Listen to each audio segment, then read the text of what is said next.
नमस्कार, स्वागत है आपका हॉर्नबिल टीवी में और मैं हूं आपके साथ शिखा सकलानी। बुलेटिन की शुरुआत करते हैं बड़ी खबर के साथ। देश की सबसे बड़ी मेडिकल प्रवेश परीक्षा नीट के पेपर लीक विवाद और पिछले कई हफ्तों से चल रहे भारी विरोध प्रदर्शन और चौतरफा दबाव के बीच केंद्रीय शिक्षा मंत्री धर्मेंद्र प्रधान ने पद से इस्तीफा दे दिया है। उन्होंने अपना इस्तीफा प्रधानमंत्री नरेंद्र मोदी को भेज दिया। मेडिकल छात्रों के भविष्य से जुड़े संवेदनशील मुद्दे पर सरकार की चौतरफा आलोचना हो रही थी और इस इस्तीफे को परीक्षा प्रणाली में जवाबदेही तय करने की दिशा में एक बड़े कदम के रूप में देखा जा रहा है। पेपर लीक के बाद कॉकरोच जनता पार्टी ने शुरू से धर्मेंद्र प्रधान के इस्तीफे की मांग की और अपने फैसले पर अड़ी रही। आज सरकार और सीजेपी के तीसरे दौर की वार्ता से पहले केंद्रीय शिक्षा मंत्री ने इस्तीफा सौंपा है। केंद्रीय शिक्षा मंत्री धर्मेंद्र प्रधान के इस्तीफे पर कॉकरोच जनता पार्टी के संस्थापक अध्यक्ष अभिजीत दीपके ने कहा कि मुझे हीरो मत बनाओ, एक आदमी को हीरो बनाने की वजह से देश बर्बाद हो गया है। कॉकरोच जनता पार्टी के राष्ट्रीय प्रवक्ता आशुतोष रांका ने कहा कि अगर हमारी 3 मांगे लिखकर मान ले तो हम घर चले जाएंगे। हमने पूरे देश में शांति से कैंडल मार्च निकालने की परमिशन मांगी है।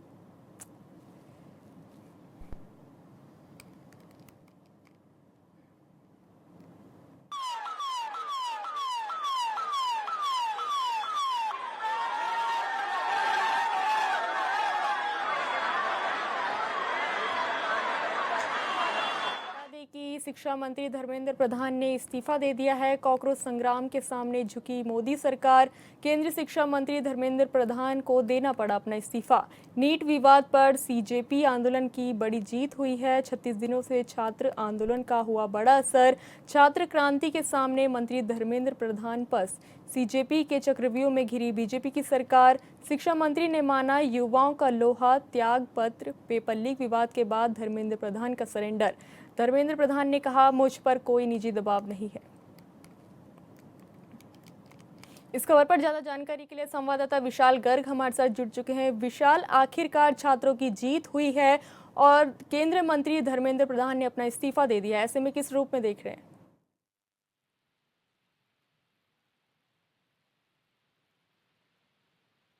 पेपर में देखा गया कि धांधलीबाजी हुई और पेपर लीक हुआ और ऐसे में लंबी जद्दोजहद, लंबी लड़ाई ये लड़ी गई और दिल्ली में लगातार जिस तरह से युवा डटे हुए थे, लंबे समय से मांग भी कर रहे थे कि इस्तीफा धर्मेंद्र प्रधान को देना चाहिए। हालांकि चाहे वो सोनम वांगचुक से लेकर के तमाम छात्रों, वो दिल्ली में धरना प्रदर्शन क्योंकि कर रहे थे लंबे समय से और ऐसे में देखिए उनकी मांगों को भी माना गया है। और लंबे समय से अगर हम उत्तराखंड की भी बात करें तो उत्तराखंड के भी तमाम क्षेत्रों से ये खबरें सामने आ रही थी, जहां पर हम ये भी देख रहे थे कि हर कोई यही मांग बार बार कर रहा था कि सबसे पहले जो इस्तीफा है वो धर्मेंद्र प्रधान को देना चाहिए नैतिकता के आधार पर।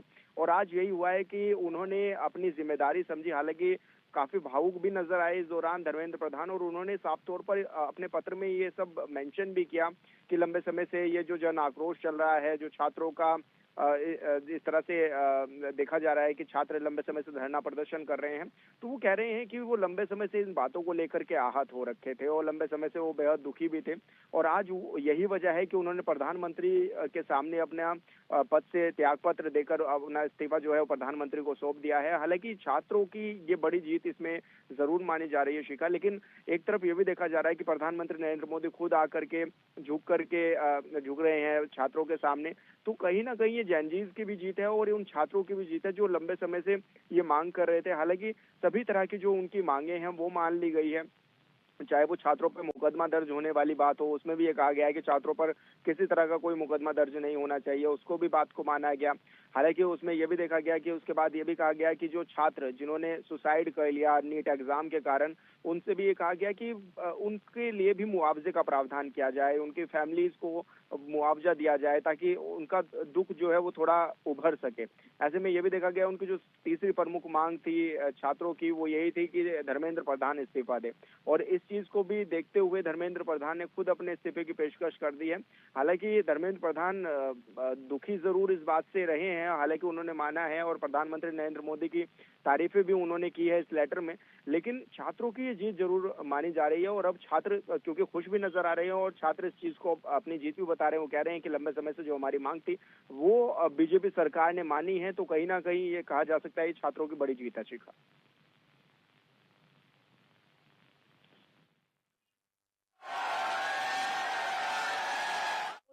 प्रदर्शन देखने को मिल रहे थे। ऐसे में अब कांग्रेस का क्या कुछ कहना है या विपक्ष पार्टियों का इस मामले को लेकर क्या कुछ कहना है?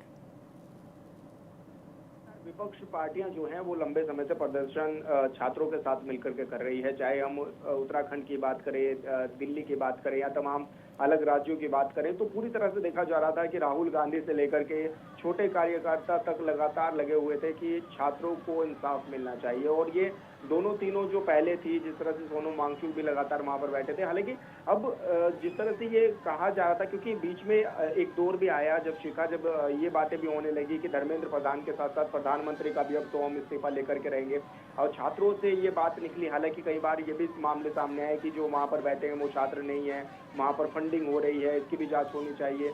ऐसे में पुलिस बल भी कई बार प्रयोग किया गया, वो भी देखा गया कि जब छात्रों और पुलिस बल के बीच झड़प हुई तो कहीं ना कहीं कांग्रेस हो या फिर विपक्षी दल हो, वो इसको अपनी जीत भी मान रहे हैं और वो कह रहे हैं कि छात्रों के लिए ये बहुत अच्छा फैसला भी है और ये सरकार को पहले कर देना चाहिए था, क्योंकि सदन में भी जब देखा गया कि सदन में भी जब ये मामले गूंजे, संसद चली, उसको भी स्थगित करना पड़ा क्योंकि हो हल्ला इतना ज्यादा हुआ। तो कहा जा सकता है कि विपक्षी नेता जब साथ में छात्रों के खड़े हुए तब जाकर सरकार पर जो प्रेशर है वो बनता हुआ दिखाई दिया। और यही वजह थी कि जब प्रधानमंत्री रात 12 बजे आकर के छात्रों को संबोधन कर रहे हैं, इंस्टा वीडियो बना करके वो छात्रों को संबोधित कर रहे हैं, तो कहीं ना कहीं कहा जा सकता है शिखा ये एक लंबी जद्दोजहद वाली लड़ाई थी और लंबे समय तक ये लड़ाई चली और सरकार को थकार कर झुकना पड़ा। और चाहे विपक्षी दल हो या फिर छात्र हो, वो इस बात को अपनी जीत भी मान रहे हैं और आज खुशी का माहौल भी उनके बीच में है कि उनकी सभी मांगे मान ली गई है। विशाल, हमारे साथ जुड़ने और तमाम जानकारी साझा करने के लिए धन्यवाद। नीट परीक्षा पेपर लीक मामले को लेकर देश भर में लंबे समय से छात्र और विपक्षी दलों का विरोध प्रदर्शन जारी था। छात्र लगातार परीक्षा की पारदर्शिता और जिम्मेदारी तय करने की मांग कर रहे थे। वहीं विपक्ष शिक्षा मंत्री के इस्तीफे की मांग पर अड़ा हुआ था। इसी बीच केंद्रीय शिक्षा मंत्री धर्मेंद्र प्रधान के इस्तीफे की खबर सामने आने के बाद कांग्रेस ने इसे छात्रों के संघर्ष की जीत बताया। उत्तराखंड कांग्रेस प्रदेश अध्यक्ष गणेश गोदियाल और पूर्व कैबिनेट मंत्री हरक सिंह रावत ने कहा कि ये इस्तीफा देश के लाखों छात्र छात्राओं के साथ हुए अन्याय के खिलाफ उठी आवाज का परिणाम है। उनका कहना है कि युवाओं की मेहनत और संघर्ष रंग लाई है और पेपर लीक मामले की निष्पक्ष जांच कर दोषियों के खिलाफ कड़ी कार्रवाई होनी चाहिए। छात्राओं को एक न्याय मिला, युवाओं को एक न्याय मिला है और ये जो जंग थी पूरे देश के नौजवानों की हितों की रक्षा के लिए, नीट का पेपर लीक को लेकर जिस तरह पूरे हिंदुस्तान के छात्रों ने, चाहे जंतर मंतर हो, हिंदुस्तान के कोने कोने में, आज जिस तरह हमने उत्तराखंड एनएसआई और कांग्रेस के नेतृत्व में देहरादून की सड़कों पर धर्मेंद्र प्रधान के इस्तीफे की मांग की थी, आज इस देश के युवाओं की जीत हुई है और माने राहुल गांधी जिंदाबाद जिंदाबाद जिंदाबाद जिंदाबाद जिंदाबाद जिंदाबाद। जिस तरह माननीय राहुल गांधी जी ने पार्लियामेंट से लेकर और सड़कों पर धर्मेंद्र प्रधान के इस्तीफे की मांग की है, आज ये जीत इस देश के नौजवानों की जीत है, माननीय राहुल गांधी की जीत है और ये सरकार का जो अहम टूटा है। और इसी तरह आज जिस तरह उत्तराखंड में तकनीकी शिक्षा में 2 पेपर लीक हुए हैं, आज एनएसआई के नेतृत्व में, प्रदेश कांग्रेस के नेतृत्व में हम सब लोग जेल होके आए हैं अभी, और हमने उत्तराखंड के शिक्षा मंत्री धन सिंह के इस्तीफे की मांग की है। जिस तरह देश में धर्मेंद्र प्रधान का इस्तीफा हुआ है, अब उत्तराखंड का नौजवान, उत्तराखंड का युवा, कांग्रेस इस लड़ाई को तब तक लड़ेगी जब तक धन सिंह का इस्तीफा, उत्तराखंड में शिक्षा मंत्री धन सिंह का इस्तीफा नहीं हो जाता है। बीजेपी ने आगामी चुनाव को देखते हुए अपने सभी मोर्चों और प्रकोष्ठों की गतिविधियां तेज कर दी है। पार्टी के प्रदेश महामंत्री कुंदन परिहार ने कहा कि बीजेपी का हर मोर्चा अलग अलग वर्गों के बीच जाकर संगठन को मजबूत करने का काम कर रहा है। उन्होंने कहा कि युवा मोर्चा विधानसभा स्तर पर युवा संवाद कार्यक्रम चला रहा है, जबकि महिला मोर्चा लखपति दीदी सम्मेलन आयोजित कर रही है। वहीं अनुसूचित जाति मोर्चा संत रविदास जयंती से जुड़े कार्यक्रम, ओबीसी और एसटी मोर्चा विभिन्न संपर्क अभियान और अल्पसंख्यक मोर्चा लाभार्थी सम्मेलन आयोजित कर रहा है। कुंदन परिहार ने कहा कि पार्टी के सभी 22 प्रकोष्ठों भी अपने अपने स्तर पर लगातार जनसंपर्क और संगठनात्मक कार्यक्रमों में जुटे हुए हैं।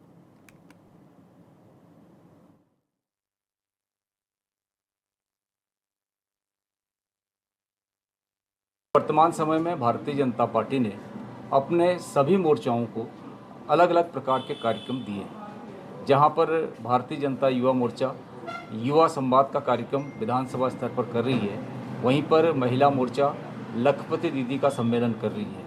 ऐसे ही जो हमारी एससी मोर्चा है वो अभी संत रविदास जी की जो जन्मोत्सव है उसको लेकर के कार्यक्रम कर रही है।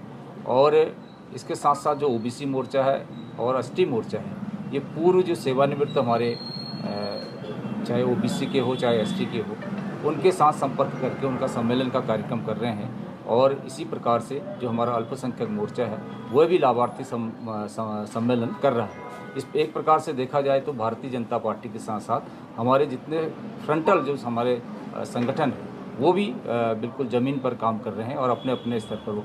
दिल्ली में छात्र आंदोलन के दौरान निलंबित पुलिस सिपाही शेर सिंह के वायरल वीडियो को लेकर सियासत तेज हो गई है। बीजेपी के प्रदेश मीडिया प्रभारी मनवीर सिंह चौहान ने कहा कि हर सरकारी कर्मचारी के लिए सेवा नियमावली तय होती है, उसका पालन करना अनिवार्य है। उन्होंने कहा कि संबंधित सिपाही पहले से ही गंभीर मामलों में आरोपी रहा है और आंदोलन में शामिल होकर उसने सेवा नियमों का उल्लंघन किया है। मनवीर सिंह चौहान ने कहा कि चाहे कोई भी व्यक्ति हो, अगर वो सेवा नियमावली का उल्लंघन करेगा तो उसके खिलाफ नियमानुसार कार्रवाई की जाएगी।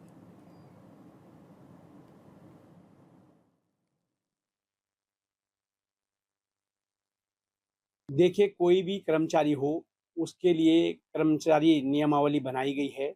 उन्हें एक जो नियमावली बनाई गई है उसी के तहत हर कर्मचारी अनुशासन का पालन करता है।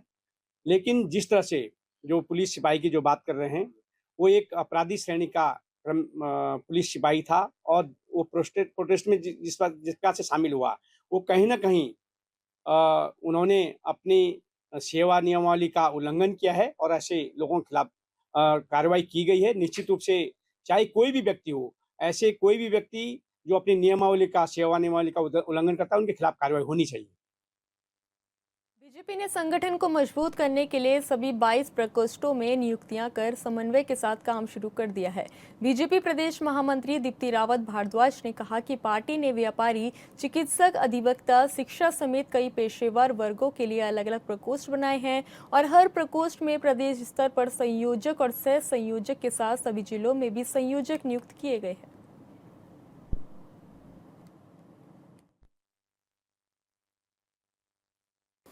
भाजपा के द्वारा 22 प्रकोष्ठ बनाए गए हैं, उनमें से एक व्यापारी प्रकोष्ठ है। ऐसे ही हमारे अलग अलग प्रकोष्ठ होते हैं। शिक्षक प्रकोष्ठ हमारे जिसमें शिक्षक रहते हैं, शिक्षा प्रकोष्ठ होता है। ऐसे ही हमारा जो डॉक्टर्स हैं उनके लिए एक प्रकोष्ठ होता है। हमारे जो वकील हैं उनके लिए एक, अधिवक्ताओं के लिए एक प्रकोष्ठ होता है। तो अलग अलग जो प्रोफेशनल हमारे यहाँ वो हैं उन सब के लिए एक प्रकोष्ठ होते हैं। प्रकोष्ठ ये होते हैं, कार्य ये रहता है कि इसमें प्रदेश की एक संयोजक और सह संयोजक होते हैं और उसके साथ साथ हर ज़िले में इसके संयोजक होते हैं। और ज़िले में जितनी ये जैसे शिक्षक प्रकोष्ठ है अगर, तो उसमें जितने शिक्षक हैं उनको वो अपने साथ जोड़ने की कोशिश करते हैं। जो हमारे आपसे कि चिकित्सा प्रकोष्ठ है तो उसमें जो चिकित्सक हैं यानी जो डॉक्टर्स हैं उनको सबको, उस ज़िले के डॉक्टर्स हैं उनको जोड़ने की कोशिश करते हैं। तो अपने अपने जो प्रोफेशनल लोग काम करने वाले हैं उनको कैसे हम जोड़ सकें, कैसे कार्यक्रमों के ज़रिए हमें जोड़ सकें, कैसे पार्टी के साथ उन्हें जोड़ें, उसकी कोशिश ये प्रकोष्ठ लगातार करते रहते हैं। गदरपुर में कांग्रेस कार्यकर्ताओं ने बड़ी संख्या में थाना परिसर में धरना दिया। मामला गदरपुर विधायक अरविंद पांडे के कार्यक्रम में 2 युवाओं के सवाल पूछने पर उनकी मारपीट का है, जिसमें कांग्रेस ने 3 दिन से एफआईआर दर्ज न होने का विरोध किया। वरिष्ठ कांग्रेस नेता राजेंद्र पाल सिंह ने कहा कि युवाओं के साथ मारपीट हुई है और पुलिस कार्रवाई नहीं कर रही। उन्होंने पुलिस से उचित कदम उठाने की मांग की है।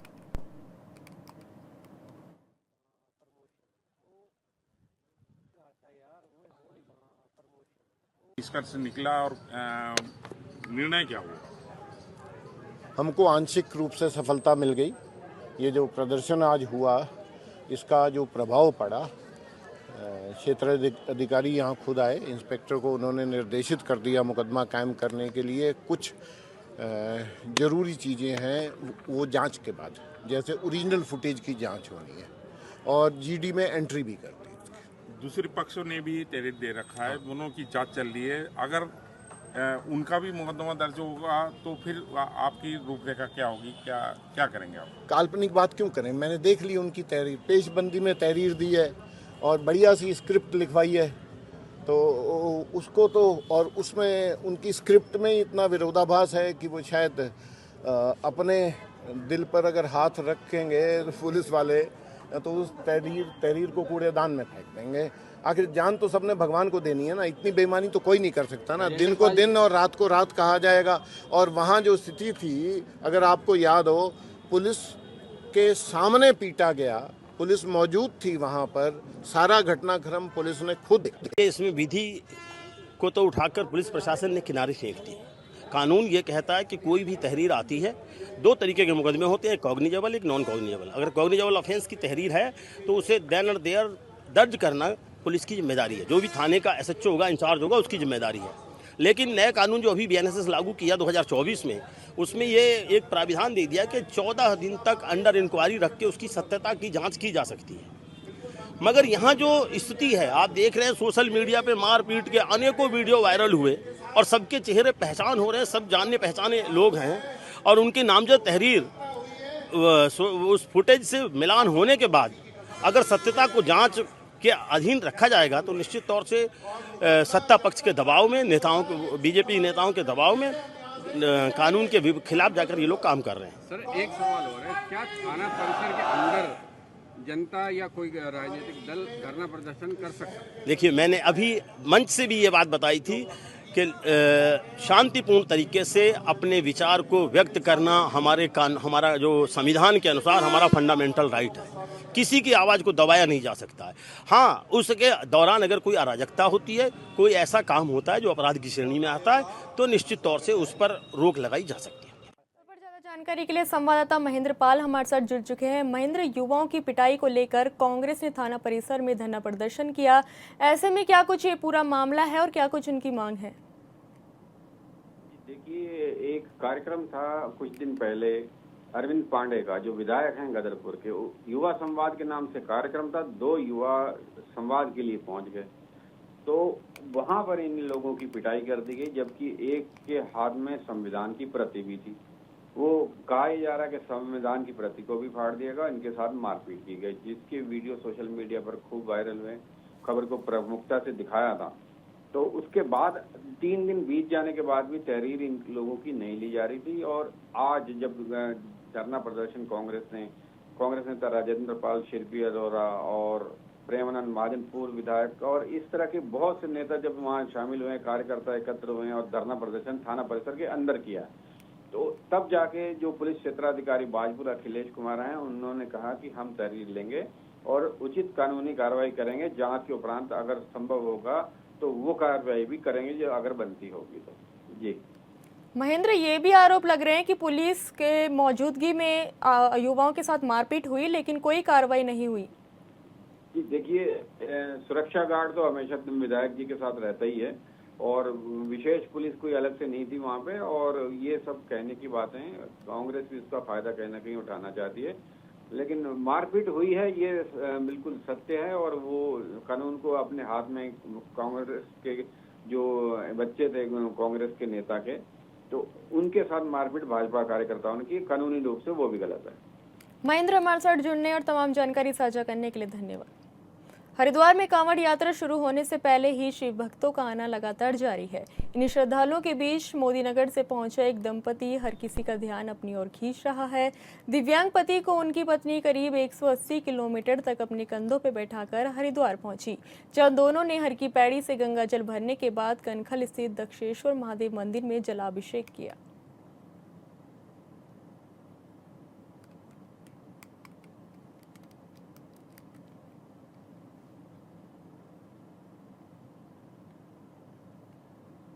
इसी तरह से प्लान किया है कि जैसे हम पिछले साल आए थे और अब कभी हम इसी तरह से किया था। वो पीठ पर बिठा के यात्रा कराई थी। कितने किलोमीटर का आपका सफर? 180 किलोमीटर का सफर। ये प्रेरणा जब मन होता है ना, तो भगवान पता ना कैसे कैसे तरीके से डाल देते हैं, तो एकदम ही मन में आ गया यहाँ आके और हम फिर ऐसे ही निकल गए।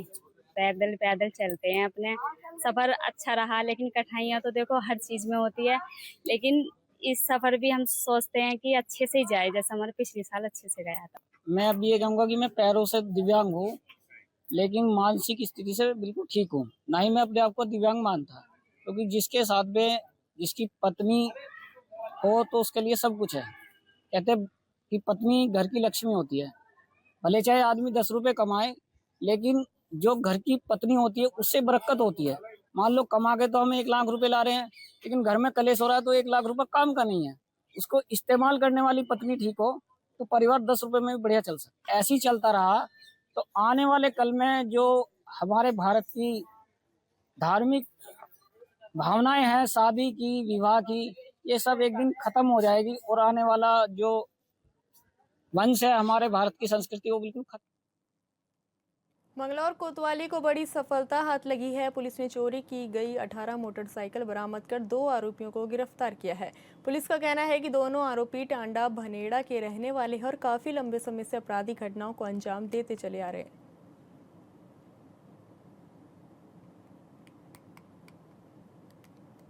1.5 महीना पहले से लगातार चोरी के कुछ हॉट स्पॉट बने थे, जहां से लगातार बाइकें चोरी हो रही थी। उसमें हमारा 2-3 थाने थे। मंगलौर में भी काफी ऐसी फ्रिक्वेंट घटनाएं हुई, तो 3-4 मुकदमे वहां लिखे गए थे और इसमें थाना लेवल पे एक स्पेशल टीम बनी और जो पुराने चोर थे, जो सस्पेक्टेड लोग थे, उनको रडार पे लिया गया। तो कल चेकिंग के दौरान हमारे इंस्पेक्टर और उनकी टीम थी, तो उनको हसीन और सोनू नाम के 2 लोग एक बाइक में जाते हुए मिले। उनसे बाइक रोक के पूछा गया, बाइक के बारे में डिटेल ली गई, तो उनके पास कोई डिटेल नहीं थी। क्योंकि ऑलरेडी उन पे मुकदमे दर्ज थे, वो वाकिफ था पूरे थाने के स्टाफ को, तो सख्ती से पूछताछ करी तो उन्होंने ये बताया कि पिछले 1.5-2 महीनों में उन्होंने करीब 18-19 बाइकें इकट्ठा कर ली हैं। उनकी निशानदेही पर प्रॉपर हमको 19 बाइकें मिली हैं, जिसमें 4-5-6 पे मुकदमे ऑलरेडी दर्ज हैं। बाकी का हम डिटेल ले रहे हैं कि वो बाइकें कहाँ से मिसिंग है, कौन उनका मालिक है, वो थोड़ा लंबा काम है। तो और एक अच्छी बात जो मैं आपके सामने लाना चाहूंगा, इन दोनों पे ऑलरेडी 3 बार पहले भी मुकदमा दर्ज हो चुका है, 2022 और 2025 में। तो हम इस बार कोशिश ये करेंगे कि इनका पूरा डिटेल लेकर के जो हमारा संगठित अपराध की धाराएं हैं वो भी इसमें दर्ज करेंगे, और अगर गैंगस्टर। फिलहाल इस बुलेटिन में इतना ही। आप देखते रहिए हॉर्नबिल टीवी। नमस्कार।